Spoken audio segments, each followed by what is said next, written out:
India's space agency is counting down to the launch of its first mission to Mars, a project which has garnered both criticism and praise for the impoverished nation. The Indian Space Research Organization is planning to launch its Mars Orbiter mission on Tuesday, sending an unmanned probe to study the red planet's atmosphere. The probe should reach Mars by summer 2014, if all goes well. The country's up against some stiff odds.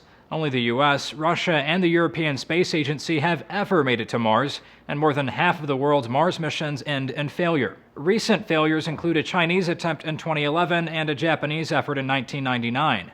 Businessweek notes India's latest mission could give it a leg up in the Asian space race. There's an ongoing race for space-related power and prestige currently in Asia, although few officials will admit it. India is clearly concerned about China's recent rise in space prestige and wants to minimize that damage. Critics of the $73 million project say India should be focused on alleviating the crippling health, education, and poverty epidemics affecting millions in the country, instead of funding the Indian elite's delusional quest for superpower status, as one economist put it. But the mission has plenty of defenders who argue their space program is relatively cheap by international standards. It's also given the country accurate weather satellites, which saved lives when Cyclone Phelan made landfall in India last month. And of course, there's the whole national pride aspect to consider. One analyst told the Washington Post, "It's a national milestone for the country to conquer territories beyond planet Earth. Just because we're poor doesn't mean we shouldn't have any ambitions. That's not the way we think about ourselves, right?"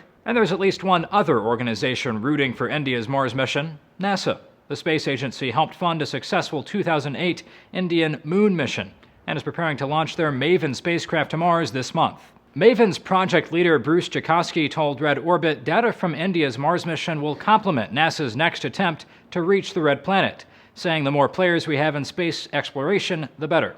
India's rocket scientists have to hit a 5-minute launch window Tuesday at about 2:38 p.m. local time. If they miss the deadline, it'll be at least 2 years until Mars's orbit brings it close enough to Earth for another shot. For Newsy, I'm Zach Toombs.